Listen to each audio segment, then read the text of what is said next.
Hello? Yes. Hello, Boker Tov. This is Piero speaking from Switzerland. Yes, Piero, how are you? I'm good, I'm very pleased to speak to you. Thank you very much. Yes, my pleasure. Okay, just to know, how long do you have, just for me to understand how much I got to go fast? About an hour. Okay. Look, I will give you the context of what I'm trying to interview you for. I'm a writer. I write books about mostly survival, and my first books were huge bestsellers, mostly on economic survival and survival in the city and things like that. And my next one is going to be on against terrorism. And in this context, I'm trying to, of course, I know, and I've worked and been in Israel many times. And of course, I was very interested to have your point of view. And I must say, I've read your books, and I've seen almost everything that exists online, all your talks and papers. So I'm a bit familiar with what you say. And I wanted to have your point of view on, first of all, the Israeli experience with terrorism and countering terrorism. Okay, look, when you are talking about crisis, there are practically two types of crisis. There are natural crisis, crisis that has to do with nature, horrific events, earthquakes, tsunamis, and so on and so forth. And there are man-made crises. And the man-made crises, some of them are being conducted by mistake, by a mere mistake of this or the other person. Some of them are with bad intention. It's directed and planned by people in order to create a crisis. And this is terrorism. Terrorism falls into that type of crisis. Now, when you ask yourself, what is terrorism all about? Modern terrorism. Terrorism is a certain type of a warfare in which an entity, a non-state actor, is trying to impose a policy, to impose new circumstances, political circumstances, on rivalries, but to do it in a sophisticated manner. Usually we are talking about a non-state actor which is weaker than the rivalry, than the state that he's fighting against. Therefore, he needs to conduct manipulation. Terrorism is a manipulation. Terrorism is a psychological warfare. In terrorism, the terrorists are trying to induce fear and anxiety among a large crowd, and in order that this fear and anxiety will be translated into public pressure on the decision makers in order to make the necessary changes that the terrorist organizations want to achieve. So terrorism is not just a psychological warfare. Terrorism is an indirect strategy of a psychological warfare, meaning in order to achieve the political goal that the terrorists are trying to achieve, they don't do it directly. They don't intervene in the process directly. They don't kill necessarily the leader. And by that, they are trying to change leaders and therefore change policies. They are trying to induce fear and maneuver the public to start to pressure their decision makers to appease the terrorists, and by that to end this problem of terrorism altogether. That's modern strategy of terrorism. That's how Hamas is conducting it, is operating. This is how ISIS is operating. This is how the IRA operated. This is how the Basque and the Chechens and the Uyghurs in China and the PKK are conducting their attacks. once you understand that terrorism is a psychological warfare, then you understand how important the input of the public is. Because you might suffer from enormous terrorist attacks, but if your public is immune, if your public is resilient to this problem, terrorism will not prevail. Yes. They would never be able to achieve their goals. So you asked me about the situation in Israel. When I'm being asked today what's the difference between Israeli reaction to terrorism and European reaction to terrorism, I start by saying that the Israeli public is more resilient to terrorism. And that has to do with two factors.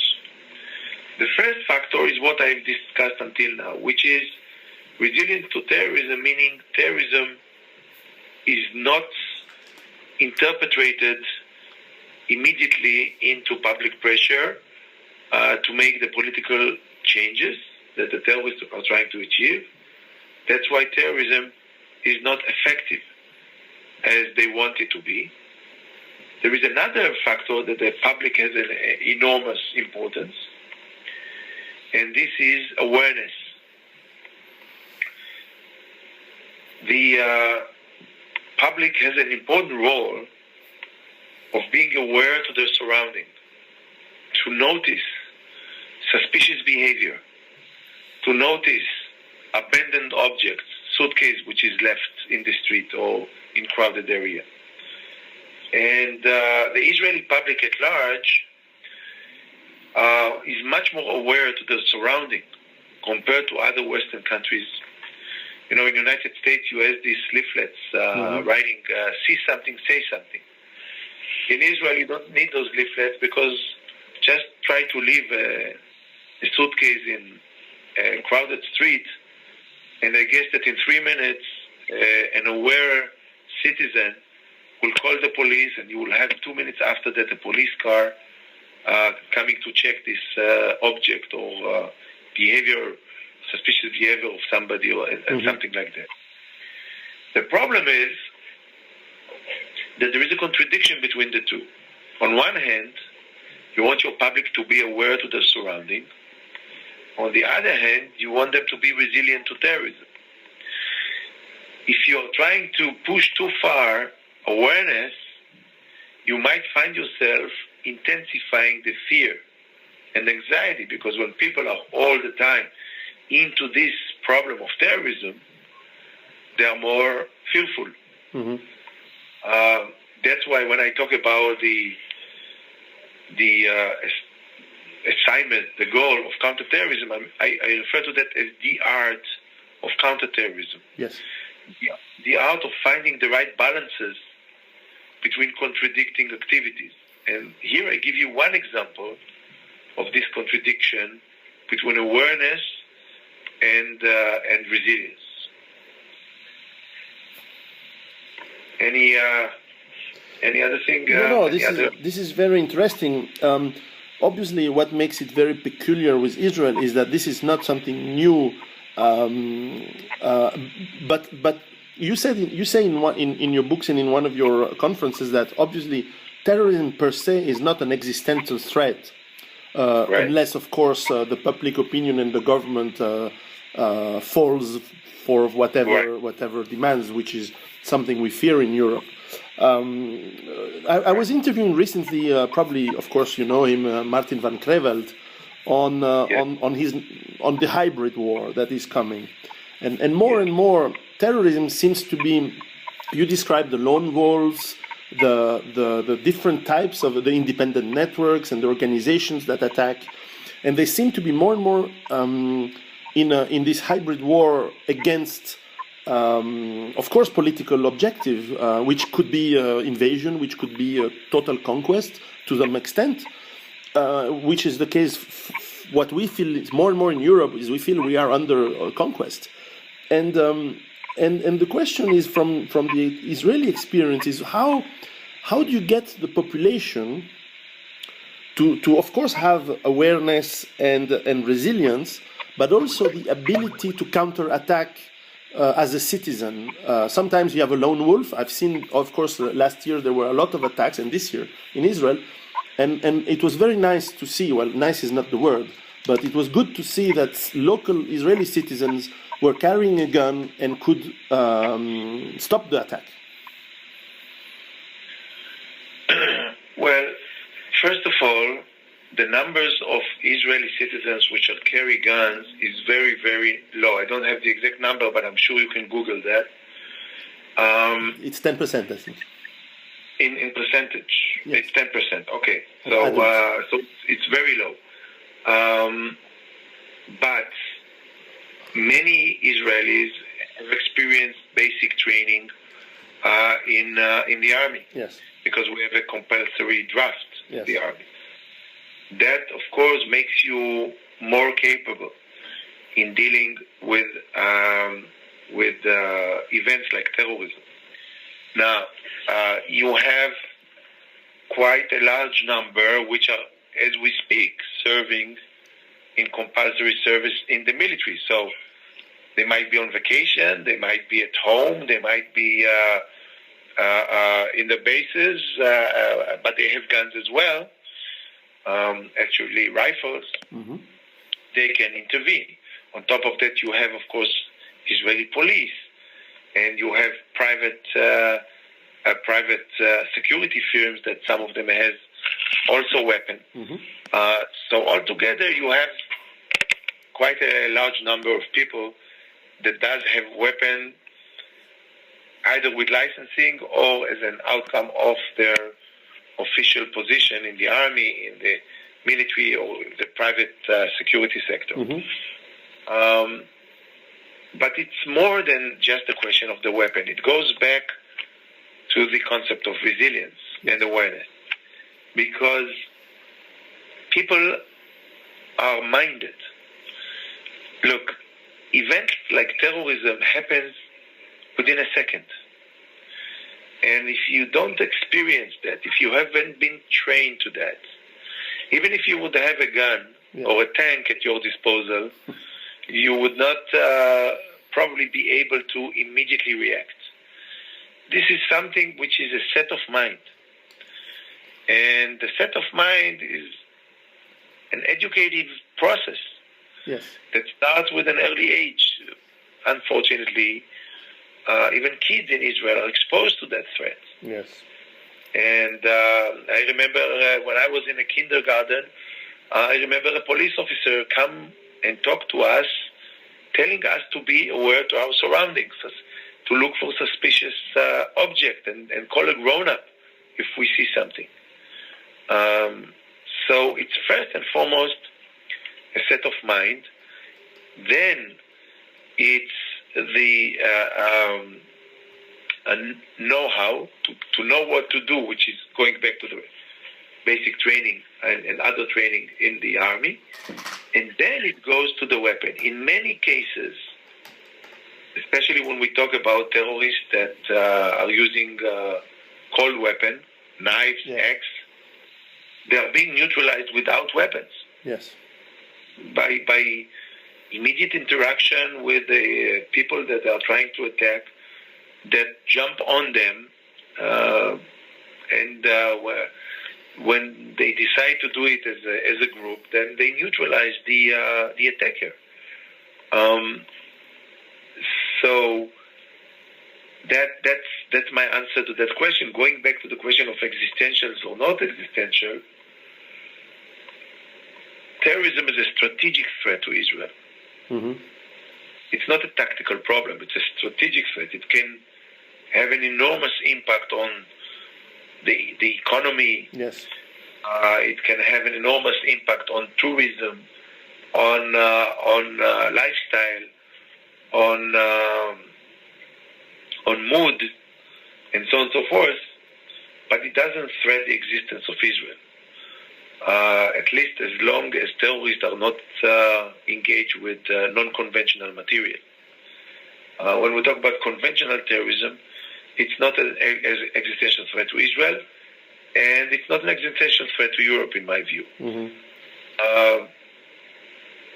one might argue that demographic change might be existential threat to the culture of classical Europe. That's a different ballgame. Yeah. But not necessarily has to do with the question of terrorism. Terrorism is a threat to our day-to-day activity, to our normal life. That's why it's needed to be dealt.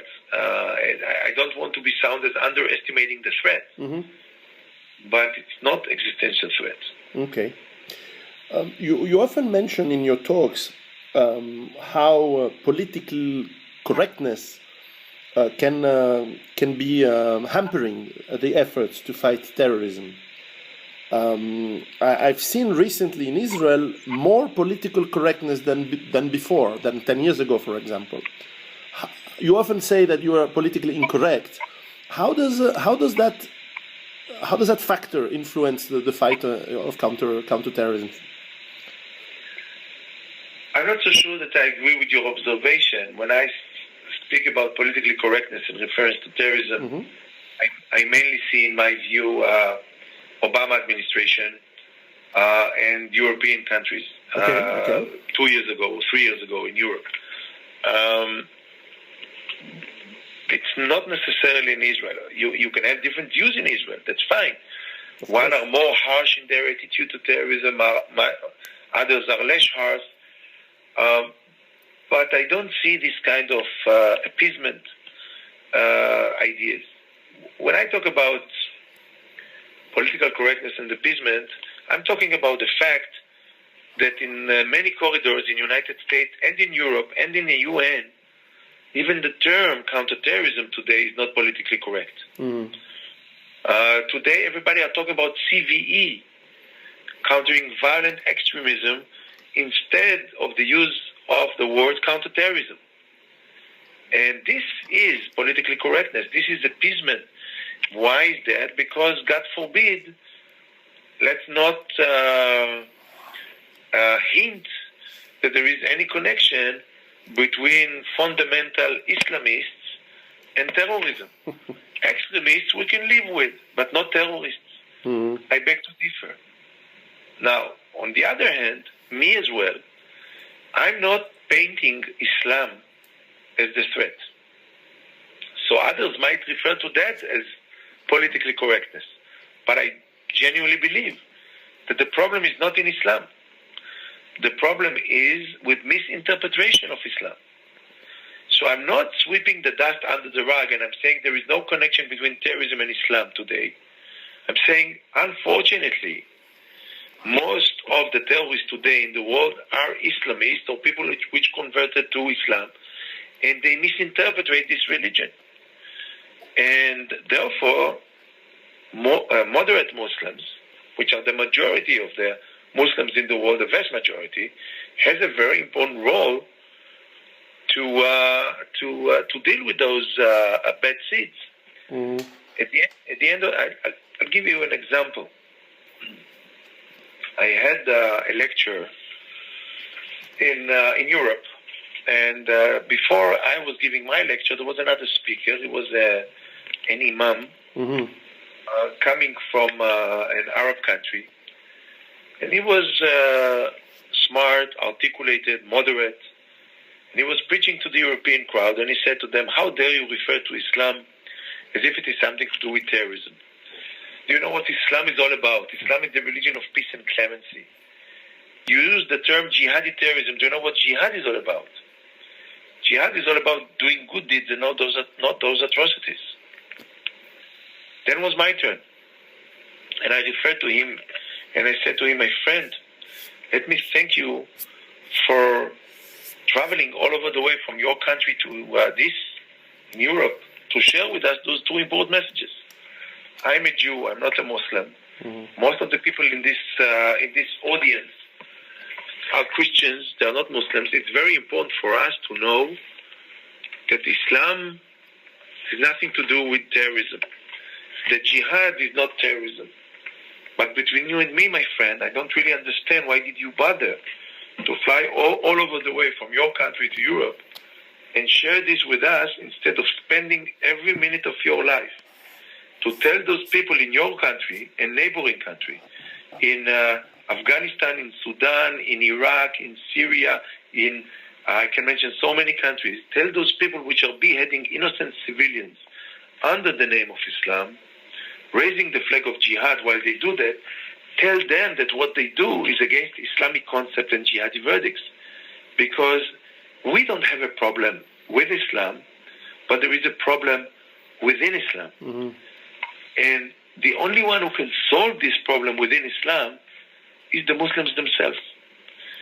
So the task is on your shoulder. We can help, we can support, we can direct, we can give recommendations, but at the end of the day, it's an internal war within Islam that needed to be solved by people like you. What I'm trying to say is that my approach put the burden on the shoulder of the vast majority of the people in Islam, the moderate Muslims. The Obama administration policy actually sweep the dust under the rug and take the responsibility off the shoulder of Muslims around the world. Yes. Of course, there's one tactical element is that whether, I'm not a theologian, but whether one believes that it is Islam or not, if you say it is Islam, you're at war with 1.3 billion people. If you say it's not Islam, you can deal with the ones who are tactically a problem. So it's a fair argument, and what you are saying, you actually support the approach that I suggest, yes, but not from moral ideas, but from practical ideas. I'm also convinced, yes, that it's wrong, not just from the effectiveness point of view. It's wrong morally to paint Islam as if this is the source of the problem. Between you and me, I'm a Jew, but I'm a non-Orthodox. Yeah, no, I understand. And I'm telling you that from my point of view, any religion can be manipulated by extremists, in order to push people to conduct those atrocities. Everyone knows what people were saying 100 years ago on Jews. It was all Jews do this and all Jews do that. So we understand that. No, I understand. Now, one perhaps last question on this. And then I have two questions not related to the interview, but I was curious to have your point of view on that. You mentioned that you fight terrorism either by countering motivation or countering operational capabilities. Specifically, let me just correct that. Sure. You fight terrorism by fighting both, not either. By fighting counter-motivation, yes, and countering operational capability. Unfortunately, many decision makers around the world are focusing in dealing only with one factor, either counter-motivation or counter-operational capability. Yes. I'm arguing that if you do that, you might be successful and you might stop terrorism, but this would be a temporary solution. Dealing with one factor, it's a temporary solution. Dealing with both factors, this is the ultimate solution for terrorism. Unfortunately, there is a contradiction between the two. And here we go back to the concept of the art of counterterrorism. The art of counterterrorism is finding also here the balance between countering motivation and countering operational capability.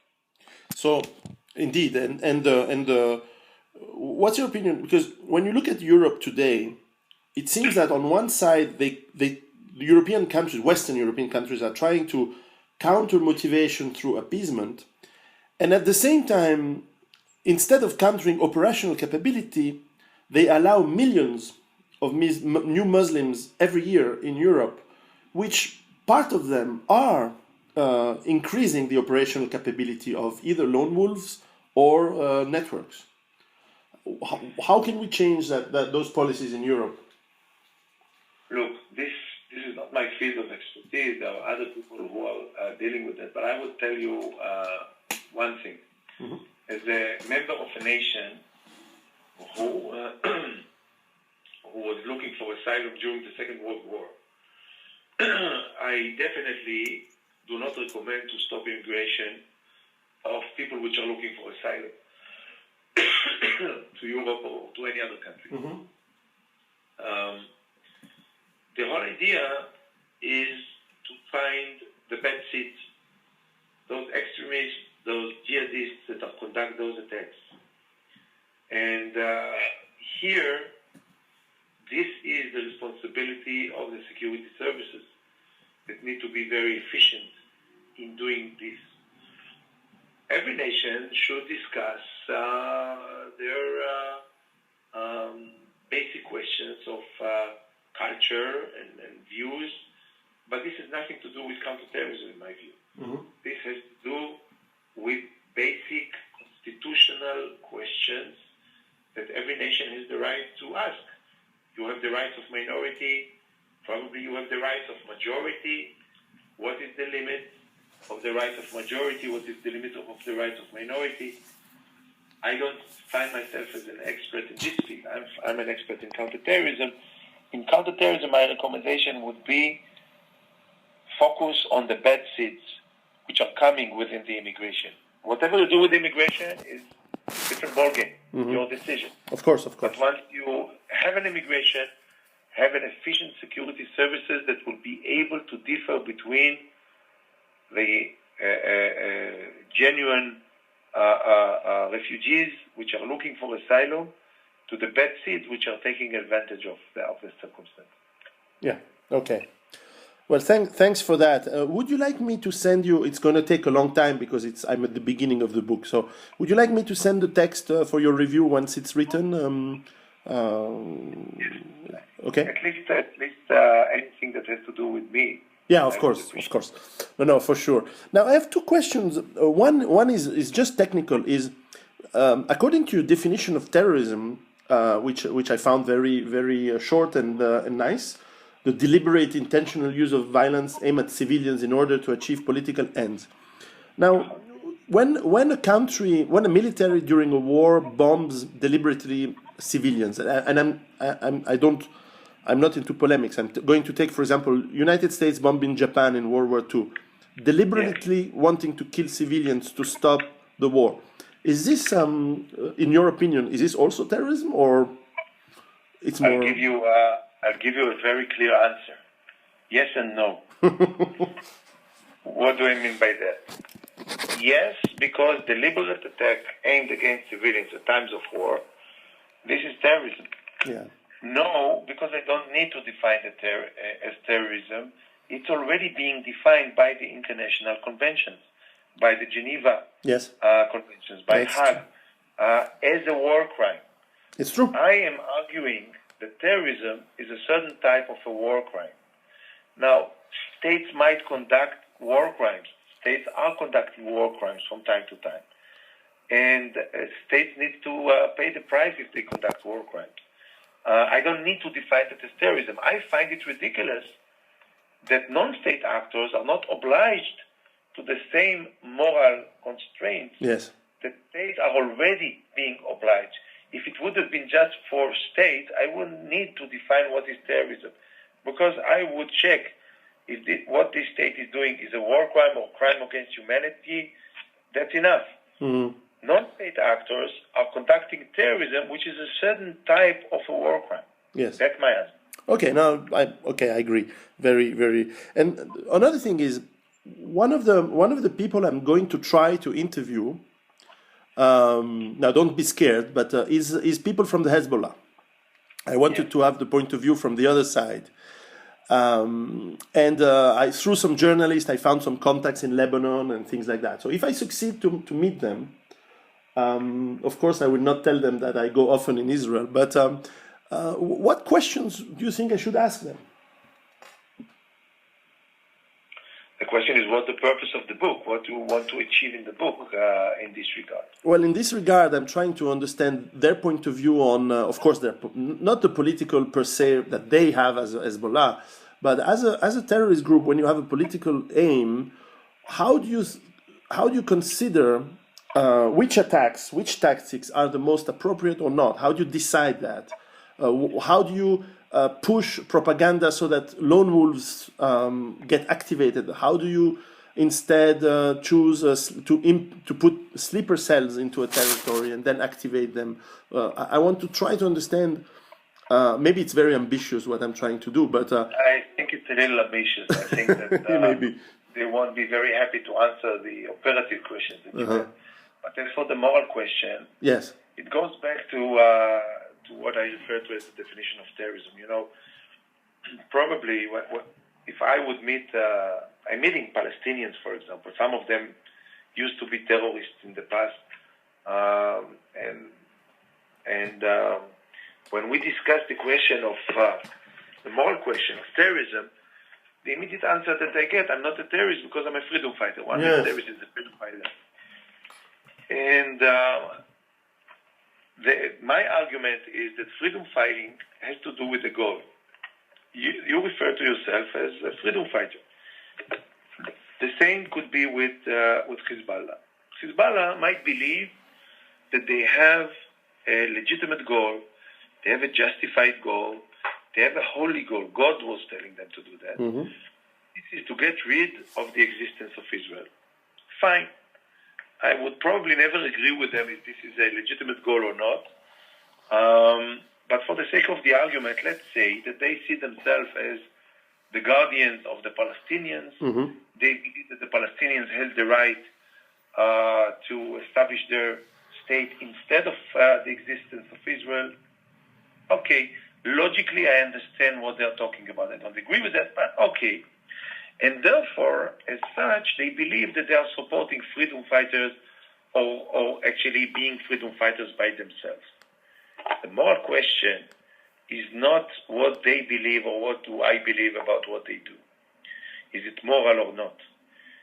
The question is, even if you have a moral goal, even if you have a justified goal, even if you are a freedom fighter, do you really have the right to use every means which are at your disposal in order to achieve this goal? My answer to that would be no. You do not have the right to deliberately attack civilians. And if you do that, you are a terrorist, even if you are trying to achieve a moral goal. Now, the answer to that would be, yes, but they kill my civilians, then I have the right to kill their civilians. The answer of the international community to that argument is nonsense. The Geneva Convention says that even at times of war, if your enemy deliberately attacks your civilians, you do not have the right to deliberately attack their civilians.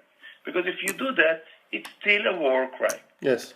That's the embryonic moral question that I would pose to any terrorist in the world. Yeah, makes sense. What can I do?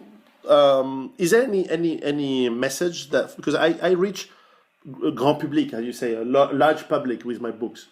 Any message that I can get through to my readers that on how they can help or support Israel in any way? Frankly, the problem, I think, is not Israel anymore. And the question that I'm asking is, how can Israel support your readers in counter-terrorism today?